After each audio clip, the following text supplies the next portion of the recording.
ਲਓ ਜੀ, ਪੰਜਾਬੀ ਬ੍ਰਾਂਚ 'ਚ ਜੀ ਆਇਆਂ ਨੂੰ। ਅਤੇ ਕੱਲ੍ਹ ਅਸੀਂ ਦੱਸਿਆ ਸੀ ਲਾਹੌਰ ਆਏ ਹਾਂ, ਅਤੇ ਲਾਹੌਰ ਤੋਂ ਤੇ ਅਸੀਂ ਆ ਗਏ ਹਾਂ ਵਾਪਸ। ਲੇਕਿਨ ਲਾਹੌਰ ਵਿੱਚ ਬੜੀਆਂ ਖਬਰਾਂ ਸਨ, ਅਤੇ ਕੋਈ ਬਸੰਤ ਦੇ ਨਵੇਂ ਰੂਲਸ ਆ ਗਏ ਨੇ ਪਤੰਗਬਾਜ਼ੀ ਦੇ। ਇਹਦਾ ਮਤਲਬ ਹੈ ਇੱਕ ਕਲਚਰਲ ਕੋਈ ਰੈਵੋਲੂਸ਼ਨ ਆ ਰਿਹਾ, ਅਤੇ ਹੋਰ ਬੜੀ ਸ਼ੈਵਾਂ ਹੋ ਰਹੀਆਂ ਪੰਜਾਬ ਵਿੱਚ। ਅਤੇ ਚੌਧਰੀ ਸਾਹਿਬ ਨੇ ਨਜ਼ਰ ਰੱਖੀ ਹੋਈ ਹੈ ਬੜੀ ਗਹਿਰੀ। ਅਤੇ ਚੌਧਰੀ ਸਾਹਿਬ ਕੋਲੋਂ ਪੁੱਛਦੇ ਹਾਂ ਕਿ ਇਹ ਰੂਲਸ ਕੀ ਨੇ, ਅਤੇ ਹੋਰ ਕੀ ਕੁਝ ਪੰਜਾਬ ਹੁਕੂਮਤ ਕਰ ਰਹੀ ਹੈ। ਬੜੀ ਕਹਿੰਦੇ ਜੀ ਕਿ ਕਲਚਰਲ ਰੈਵੋਲੂਸ਼ਨ ਹੈ, ਲੋਕਾਂ ਲਈ ਬੜੀ ਖੁਸ਼ੀ ਦੀ ਖਬਰਾਂ ਆ ਰਹੀਆਂ ਪੰਜਾਬ ਤੋਂ। ਹੈ ਕੀ ਚੱਕਰ ਚੌਧਰੀ ਸਾਹਿਬ, ਜ਼ਰਾ ਦੱਸੋ, ਰੋਸ਼ਨੀ ਪਾਓ। ਹਾਂਜੀ ਰਾਣਾ ਸਾਹਿਬ, ਉਹ ਵਾਕਈ ਇੱਕ ਕਲਚਰਲ ਰੈਵੋਲੂਸ਼ਨ ਤੇ ਪੰਜਾਬ 'ਚ ਆ ਰਹੀ ਹੈ। ਅਤੇ ਇਸ ਹਫਤੇ ਬੜੀਆਂ 2-3 ਇੰਪੋਰਟੈਂਟ ਡਿਵੈਲਪਮੈਂਟ ਹੋਈਆਂ। ਇੱਕ ਤਾਂ ਇਹ ਕਿ ਜਿਹੜੀ ਹੈ ਨਾ ਬਸੰਤ, ਇਹਨਾਂ ਨੇ ਇਜਾਜ਼ਤ ਦਿੱਤੀ ਸੀ ਇਸ ਦਫਾ। ਹਾਂ ਉਹ ਬਿਲਕੁਲ। ਕੋਈ 20 ਸਾਲ ਤੋਂ ਬਾਅਦ ਇਹਨਾਂ ਨੇ ਖੋਲ੍ਹੀ ਸੀ। ਤੁਹਾਨੂੰ ਪਤਾ ਉਹ ਨਾ, ਤੇ ਬੈਨ ਹੋ ਗਈ ਸੀ 7 ਕੇ 8 ਦੇ ਵਿੱਚ। ਉਹ ਤੇ ਬੜਾ ਤੇ ਬੱਲੇ ਬੱਲੇ ਹੋਈ। ਹਾਂ, ਉਹ ਬੱਲੇ ਮਰੀਮ ਬੱਲੇ ਹੋਈ ਨਵਾਜ਼ ਤੇ ਦੀ ਉਹ ਵੀ, ਇਹਨਾਂ ਨੇ ਚੁਗਿਆ ਹੁਣ ਸਾਹਿਬ ਦੀ ਅਗਲੇ ਵੀ। ਸਾਲ ਉਹਦਾ ਪੱਕਾ ਪ੍ਰੋਗਰਾਮ ਬਣਾ ਲਿਆ ਅੱਛਾ। ਕਿ ਉਹਨੂੰ ਜਾਰੀ ਰੱਖਿਆ ਜਾਵੇ। ਹੂੰ। ਤੇ ਇਹਨਾਂ ਨੇ ਉਹ ਪੰਜਾਬ ਗੌਰਮੈਂਟ ਨੇ ਉੱਤੇ ਰੂਲ ਕੱਢ ਦਿੱਤੇ ਨੇ, ਅੱਛਾ। ਕਿਉਂਕਿ ਉਹ ਪਤਾ ਇਹ ਚੱਲਿਆ ਕਿ ਮਰੀਮ ਨਵਾਜ਼ ਸਾਹਿਬਾਂ ਨੂੰ ਮਤਲਬ ਦੱਸਿਆ ਗਿਆ, ਉਹਨਾਂ ਦੇ ਜਿਹੜੇ ਐਡਵਾਈਜ਼ਰ ਨੇ, ਜਿਹੜੇ ਹੁੰਦੇ ਤੁਹਾਨੂੰ ਪਤਾ, ਜਿਹਨੂੰ ਕਿਚਨ ਕੈਬਨਿਟ ਅਸੀਂ ਕਹਿੰਦੇ ਹਾਂ, ਹਾਂ ਕਿ ਇਹਦੀ ਵਜ੍ਹਾ ਨਾਲ ਤੁਹਾਡਾ ਇਮੇਜ ਬੜਾ ਰਿਵਾਈਵ ਹਾਂ, ਹੋਇਆ, ਸੌਫਟ ਇਮੇਜ ਬਣ ਸੌਫਟ ਰਿਹਾ ਹੈ ਨਾ। ਇਮੇਜ। ਵਾਹ ਜੀ ਵਾਹ। ਠੀਕ ਹੈ ਨਾ। ਤੇ ਉਹ ਇਸ ਵਜ੍ਹਾ 'ਤੇ ਉਹਨਾਂ ਨੇ ਕਿਹਾ ਜੀ ਕਿ ਇਹਨੂੰ ਕਰੋ ਰਿਵਾਈਵ। ਹੁਣ ਇਹਨਾਂ ਨੇ ਪ੍ਰੋਗਰਾਮਾਂ ਦਾ ਇਹ ਹੈ ਕਿ ਇਹ ਸਿਰਫ ਲਾਹੌਰ ਨਹੀਂ ਹੈ, ਕਿਉਂਕਿ ਇਸ ਵਾਸਤੇ ਸਿਰਫ ਲਾਹੌਰ, ਬਾਕੀ ਹਾਂ ਪਾਬੰਦੀ ਠੀਕ ਹੈ। ਉਹ 3-4 ਸ਼ਹਿਰ ਹੋਰ ਇਹਦੇ 'ਚ ਸ਼ਾਮਿਲ ਕਰ ਦੇਣ। ਵਾਹ ਜੀ ਪਿੰਡੀ ਵਾਹ। ਹੋ ਜਾਏਗਾ, ਫੈਸਲਾਬਾਦ ਸ਼ਾਇਦ ਹੋ ਜਾਏ, ਹਾਂ, ਗੁਜਰਾਂਵਾਲਾ ਹੋ ਜਾਏ, ਹਾਂ। ਮੁਲਤਾਨ ਦਾ ਵੀ ਹੈ ਅੱਛਾ ਪ੍ਰਪੋਜ਼ਲ। ਅੱਛਾ। ਇਸ ਤਰ੍ਹਾਂ 3-4-5 ਬੜੇ ਸ਼ਹਿਰ। ਲੇਕਿਨ ਇਹਨਾਂ ਨੇ ਹੁਣ ਕਿਹਾ ਕਿ ਇਹਦੇ 'ਤੇ ਕੋਈ ਰੂਲਸ ਬਣਾਈਏ, ਕਿਉਂਕਿ ਜ਼ਾਹਰ ਇਹਦੇ ਵਿੱਚ ਤੁਹਾਨੂੰ ਪਤਾ ਕਿ ਪਹਿਲਾਂ ਵੀ ਬੈਨ ਇਸ ਕਰਕੇ ਹੋਈ ਸੀ ਕਿ ਲੋਕਾਂ ਦੀ ਜਾਨਾਂ ਜਾਂਦੀਆਂ ਸੀ। ਤੇ ਹੁਣ ਇੱਕ ਦੋ ਤੁਹਾਨੂੰ ਪਤਾ ਇੰਸੀਡੈਂਟ ਹੋਏ ਸੀ ਕਿ ਲੋਕ ਛੱਤਾਂ ਤੋਂ ਗਿਰ ਗਏ। ਉਹ ਇਹਨਾਂ ਨੇ ਹੁਣ ਸਾਰੇ ਬਣਾਤੇ ਉਹਦੇ ਰੂਲਸ। ਅੱਛਾ। ਰੂਲਸ ਉਹੀ ਹੈ ਉਹਨਾਂ ਨੇ। ਫਿਰ ਰੂਲਸ ਨਾਲ ਕੀ ਹੁਣ ਬੱਚੇ ਨਹੀਂ ਡਿੱਗਣਗੇ? ਉਹੀ ਇਹਨਾਂ ਨੇ ਉਹ ਮਤਲਬ ਲਈਆਂ ਆਪਣੇ ਤੌਰ 'ਤੇ ਇਹਤਿਆਤੀ ਤਦਾਬੀਰ। ਅੱਛਾ। ਉਹਦੇ 'ਚ ਇੱਕ ਤਾਂ ਇਹਨਾਂ ਨੇ ਇਹ ਆ ਕਿ ਹਰ ਜਗ੍ਹਾ 'ਤੇ ਬਸੰਤ ਨਹੀਂ ਹੋਏਗੀ, ਬਲਕਿ ਜਿਸ ਹਾਤੇ 'ਚ ਹੋਏਗੀ, ਜਿਸ ਛੱਤ 'ਤੇ ਹੋਏਗੀ, ਉਹਦਾ ਪਰਮਿਸ਼ਨ ਹੋਏਗੀ। ਗੌਰਮੈਂਟ ਕੇ ਲੈ ਜਾਵੇ। ਦੂਸਰਾ, ਉਹਨਾਂ ਨੇ ਜਿਹੜਾ ਉਹ ਬੰਦੇ ਨੇ ਪਰਮਿਸ਼ਨ ਲਈ, ਉਹਨੂੰ ਜ਼ਿੰਮੇਵਾਰ ਬਣਾ ਦਿੱਤਾ ਕਿ ਉਹ 2-4 ਚੀਜ਼ਾਂ ਨੂੰ ਫਾਲੋ ਕਰੇਗਾ, ਠੀਕ ਹੈ। ਵਾਇਲੇਸ਼ਨ ਨਹੀਂ ਕਰੇਗਾ। ਇੱਕ ਤਾਂ ਉਹਨਾਂ ਨੇ ਇਹ ਕਿਹਾ ਜੀ ਕਿ ਜਿਹੜਾ ਛੱਤ ਆ ਨਾ, ਉਹਦੇ ਉੱਤੇ ਮਤਲਬ ਬਹੁਤ ਜ਼ਿਆਦਾ ਰਸ਼ ਨਹੀਂ ਹੋਏਗਾ। ਯਾਨੀ ਕਿ ਛੱਤ ਦੀ ਕਿੰਨੀ ਤਾਕਤ ਆ ਬੰਦਿਆਂ ਦਾ ਵਜ਼ਨ ਚੁੱਕਣੇ ਦੀ, ਅਗਰ 20 ਆ ਤੇ 20 ਲੋਕ ਹੀ ਉੱਤੇ ਆਉਣ, 50 ਨਹੀਂ ਆਉਣ, ਛੱਤ ਨਾ ਗਿਰ ਜਾਏ। ਦੂਸਰਾ, ਉਹਨਾਂ ਨੇ ਕਿਹਾ ਕਿ ਜਿਹੜੇ ਬਨੇਰੇ ਹੁੰਦੇ ਸਾਈਡਾਂ ਦੇ, ਉਹ ਬਨੇਰਿਆਂ ਉੱਤੇ ਕੋਈ ਬੰਦੇ ਲਮਕਣ, ਵੀਡੀਓ ਬਣਾਉਣ ਤਾਂ ਕਿ ਉਹ ਕੋਈ ਬੰਦਾ ਗਿਰੇ ਨਾ। ਉਹ ਵੀ ਉਹਦੀ ਜ਼ਿੰਮੇਵਾਰੀ ਹੋਏਗੀ ਕਿ ਉਹਨੂੰ ਕਰੇ। ਤੇ ਇਹ ਤੇ ਚੰਗੇ ਰੂਲ ਨੇ। ਹਾਂ, ਇਸ ਤਰ੍ਹਾਂ ਦੇ। ਬਾਕੀ ਉਹਨਾਂ ਨੇ ਕਿਹਾ ਕਿ ਹਰ ਬੰਦਾ ਫਾਸਟ ਦੀ ਕਿੱਟ, ਜਿਹੜਾ ਬੰਦਾ ਪਰਮਿਸ਼ਨ ਲਏਗਾ ਉਹ ਫਾਸਟ ਦੀ ਕਿੱਟ ਵੀ ਰੱਖੇਗਾ, ਫਸਟ ਏਡ ਦੀ, ਛੋਟੀ ਮੋਟੀ ਕੋਈ ਜ਼ਖਮ ਸ਼ਖਮ ਹੋ ਜਾਏਗਾ। ਫਿਰ ਉਹਨਾਂ ਨੇ ਇੱਕ ਨਾਈਜ਼, ਜਿਹੜਾ ਮੈਨੂੰ ਸਭ ਤੋਂ ਅੱਛਾ ਲੱਗਾ, ਕਿ ਨਾਈਜ਼ ਪੋਲੂਸ਼ਨ 'ਤੇ ਉਹਨਾਂ ਨੇ ਬਕਾਇਦਾ ਉਹ 5-6 ਬਾਜੇ ਬੜੇ ਤੰਗ ਕਰਦੇ। ਹਾਂ, ਕਿ ਬਾਜੇ ਸ਼ਾਜੇ ਤੇ, ਯਾਨੀ ਕਿ ਕੋਈ ਬੰਦਾ ਇਹ ਨਹੀਂ ਕਿ ਪੜੋਸੀ ਤੰਗ ਹੋਣ, ਮਹੱਲੇ ਵਾਲੇ ਤੰਗ ਹੋਣ, ਉਹ ਜਿਹੜੇ ਉੱਚੀ ਉੱਚੀ ਮਿਊਜ਼ਿਕ ਜੇ ਉਹ ਨਹੀਂ ਹੋਏਗਾ। ਅੱਛਾ। ਵਾਹ। ਲੋਕਾਂ ਨੂੰ ਤੰਗ ਨਹੀਂ ਕੀਤਾ ਜਾਏਗਾ। ਉਹਦਾ ਮਤਲਬ ਤਕਰੀਬਨ ਬਾਕੀ ਉਹਦੇ ਵਿੱਚ ਚੀਜ਼ਾਂ ਹੈ ਵਾ ਕਿ ਡਿਸਟ੍ਰਿਕਟ ਐਡਮਿਨਿਸਟ੍ਰੇਸ਼ਨ ਦਾ ਕੋਈ ਇਖਤਿਆਰ ਦਿੱਤਾ ਕਿ ਉਹ ਕੋਈ ਰੇਡ ਕਰ ਸਕਦੇ ਨੇ ਅਗਰ ਜਿੱਥੇ ਵਾਇਲੇਸ਼ਨ ਹੋ ਰਹੀ ਆ, ਇਹ ਉਹ ਸਾਰਾ। ਲੇਕਿਨ ਉਹਦੇ 'ਚ ਮੇਨ ਚੀਜ਼ਾਂ ਮਤਲਬ ਇਹੀ ਆ ਕਿ ਵਾਹ ਜੀ ਵਾਹ। ਲਓ ਜੀ, ਇਹ ਤਾਂ ਲੋਰੀਆਂ ਨੂੰ ਵੀ ਮੁਬਾਰਕ ਹੋਵੇ, ਅਤੇ ਬਾਕੀ ਜਿਹੜੇ ਸ਼ਹਿਰਾਂ 'ਚ ਹੋਣੀ ਬਸੰਤ ਅਗਲੇ ਸਾਲ ਫਰਵਰੀ 'ਚ, ਉਹਨਾਂ ਨੂੰ ਵੀ ਮੁਬਾਰਕ ਹੋਵੇ। ਅਤੇ ਹੋਰ ਕੀ ਕਰ ਰਹੀ ਪੰਜਾਬ ਹੁਕੂਮਤ? ਹੋਰ ਪੰਜਾਬ ਹੁਕੂਮਤ ਨੇ ਬਾਕੀ ਤੇ ਅਸੀਂ ਤੁਹਾਨੂੰ ਪਤਾ ਤਨਕੀਦ ਵੀ ਕਰਦੇ ਰਹਿੰਦੇ ਹਾਂ, ਤੇ ਕਈ ਕੰਮ ਸਹੀ ਕਰ ਰਿਹਾ, ਕਈ ਗਲਤ ਕਰ ਰਿਹਾ, ਲੇਕਿਨ ਇਹਦੇ ਤੇ ਥੋੜਾ ਕਲਚਰ ਤੇ ਕੰਮ ਕਰ ਰਹੇ ਨੇ। ਉਹ ਇਹਨਾਂ ਨੇ ਇੱਕ ਬਿੱਲ ਪਾਸ ਕਰਵਾਇਆ ਪੰਜਾਬ ਅਸੈਂਬਲੀ ਤੋਂ, ਪੰਜਾਬ ਫਿਲਮ ਅਥਾਰਟੀ। ਹਾਂ, ਫਿਲਮ ਸਿਟੀ ਬਣ ਰਹੀ ਹੈ। ਫਿਲਮ ਸਿਟੀ ਬਣ ਰਿਹਾ। ਉਹ ਤੁਹਾਨੂੰ ਪਤਾ ਨਾ, ਮਰੀਮ ਨਵਾਜ਼ ਸਾਹਿਬਾ ਨੇ ਇਸ ਹਫਤੇ ਹੀ ਸ਼ੁਰੂ ਦੇ ਵਿੱਚ ਇੱਕ ਟਵੀਟ ਕੀਤਾ ਸੀ, ਤੇ ਲੋਕਾਂ ਨੇ ਬੜਾ ਉਹਨੂੰ ਫਿਰ ਉਹ ਬੜਾ ਮਤਲਬ ਵਾਇਰਲ ਹੋਇਆ। ਇਹਨਾਂ ਨੇ ਕਿਹਾ ਜੀ ਕਿ ਲਾਹੌਰ ਦੇ ਵਿੱਚ ਇੱਕ ਪੰਜਾਬ ਫਿਲਮ ਸਿਟੀ ਬਣ ਰਿਹਾ, ਜਿਹਦੇ 'ਚ ਡੈਡੀਕੇਟਡ ਸਟੂਡੀਓ ਹੋਣਗੇ, ਡੈਡੀਕੇਟਡ ਜਿਹੜੇ ਉਹ ਅਵਾਰਡ ਵਗੈਰਾ ਤਕਸੀਮ ਕਰਨ ਦੇ ਜਿਹੜੇ ਹੁੰਦੇ ਆ ਹਾਲ, ਉਹ ਹੋਣਗੇ। ਉਹਦੇ 'ਚ ਕੋਈ ਲੇਕ ਝੀਲ ਹੋਏਗੀ। ਠੀਕ ਹੋ ਗਿਆ। ਉਹ ਮਤਲਬ ਸਾਰਾ ਉਹ ਇੱਕ ਕਲਚਰ ਨੂੰ ਇਹਨਾਂ ਦਾ ਰਿਵਾਈਵ ਕਰਨ ਦਾ ਪ੍ਰੋਗਰਾਮ। ਠੀਕ ਹੈ। ਸਟੂਡੀਓਜ਼ ਇਹ ਉਹ ਸਾਰਾ, ਸਟੂਡੀਓ ਤੇ ਮੌਕੇ ਗਏ, ਤੇ ਹੁਣ ਤੇ ਬਹੁਤ ਸਭ ਉਹ ਤੇ ਹਾਲਤ ਬੁਰੀ ਹੈ ਉਹਨਾਂ ਦੀ। ਉਹ ਸਾਡੀ ਤੁਹਾਨੂੰ ਪਤਾ ਫਿਲਮ ਇੰਡਸਟਰੀ ਦੀ ਹਾਲਤ ਵੀ ਬੁਰੀ ਹੈ। ਹਾਂ, ਕੋਈ ਅੱਛੀ ਫਿਲਮ ਨਹੀਂ ਆ ਰਹੀ, ਕੋਈ ਨਵੀਂ ਫਿਲਮ ਨਹੀਂ ਆ ਰਹੀ ਉਸ ਤਰ੍ਹਾਂ ਦੀ। ਜਿਹੜੀਆਂ ਆਉਂਦੀਆਂ ਉਹਨਾਂ ਦਾ ਉਸ ਤਰ੍ਹਾਂ ਦਾ ਨਹੀਂ, ਮਤਲਬ ਜਿਹੜਾ ਸਾਡਾ ਡਰਾਮੇ ਦਾ ਮਿਆਰ ਉਹ ਸਾਡੀਆਂ ਫਿਲਮਾਂ ਦਾ ਮਿਆਰ ਨਹੀਂ। ਔਰ ਹਾਂ ਬੜਾ ਉਹ ਬਿਲਕੁਲ। 30-40 ਉਹ ਸਾਲ ਕੋ ਪਿਛਲੇ। ਸੁਣਿਆ ਕੋਈ ਬੁੱਲੇ ਸ਼ਾਹ ਫਿਲਮ ਆਈ ਹੈ ਸ਼ਾਨ ਦੀ, ਉਹ ਕਹਿੰਦੇ ਬੁੱਲੇ ਸ਼ਾਹ ਉਹਦੇ 'ਚ ਉਹ ਕਲਾਸ਼ਨਕੋਫ ਲੈ ਕੇ ਲੋਕਾਂ ਨੂੰ ਮਾਰਦਾ ਫਿਰਦਾ, ਉਹ ਕਹਿੰਦਾ ਬੁੱਲੇ ਸ਼ਾਹ ਹਾਂ, ਉੱਥੇ ਲੋਕਾਂ ਨੇ ਤਨਕੀਦ ਕੀਤੀ। ਹਾਂ। ਉਹ ਮੇਰਾ ਖਿਆਲ ਪਰਵੇਜ਼ ਰਸ਼ੀਦ ਸਾਹਿਬ ਨੇ ਵੀ ਤਾਂ ਤਨਕੀਦ ਕੀਤੀ। ਅੱਛਾ। ਹਾਂ, ਮੈਨੂੰ ਥੋੜਾ ਸ਼ੱਕ ਪੈ ਪਰਵੇਜ਼ ਰਿਹਾ, ਮੈਂ ਰਸ਼ੀਦ ਸਾਹਿਬ ਦੇ ਉੱਤੇ ਦੇਖਿਆ ਉਹਨਾਂ ਦੀ ਕੋਈ ਸਟੇਟਮੈਂਟ ਕੋਈ ਜਗ੍ਹਾ ਦੇਖੋ, ਦੇਖੀ। ਪਰਚਾ ਲੀਕ ਨਾ ਕਰੋ, ਅਸੀਂ ਗੱਲ ਕਰਨੀ ਅੱਛਾ, ਪਰਵੇਜ਼ ਹਾਂ, ਸਾਹਿਬ ਚਲੋ ਠੀਕ ਆ, ਉਹ ਤੁਸੀਂ ਕਰ ਦੇਣਾ। ਤੇ ਲੇਕਿਨ ਉਹ ਬਾਕੀ ਉਹ ਮਤਲਬ ਇਸ ਤਰ੍ਹਾਂ ਦਾ ਕੋਈ ਅੱਛਾ ਮਿਆਰੀ ਫਿਲਮਾਂ ਨਹੀਂ ਆ ਰਹੀਆਂ, ਤੁਹਾਨੂੰ ਪਤਾ ਬੜੇ ਅਰਸੇ ਤੋਂ ਨਹੀਂ ਆ ਰਹੀਆਂ, ਔਰ 30-40 ਸਾਲ 'ਚ ਆਸਤਾ ਉਹ ਪੂਰਾ ਕਿਉਂਕਿ ਇੱਕ ਪੰਜਾਬੀ ਫਿਲਮ ਨੇ ਤੇ ਚੋਈ ਸਾਹਿਬ ਪੂਰੀ ਫਿਲਮ ਇੰਡਸਟਰੀ ਨੂੰ ਕੋਈ ਡੇਢ ਦਹਾਈ ਜਿਹੜਾ ਹੈ ਨਾ ਉਹ ਸਹਾਰਾ ਦਿੱਤਾ।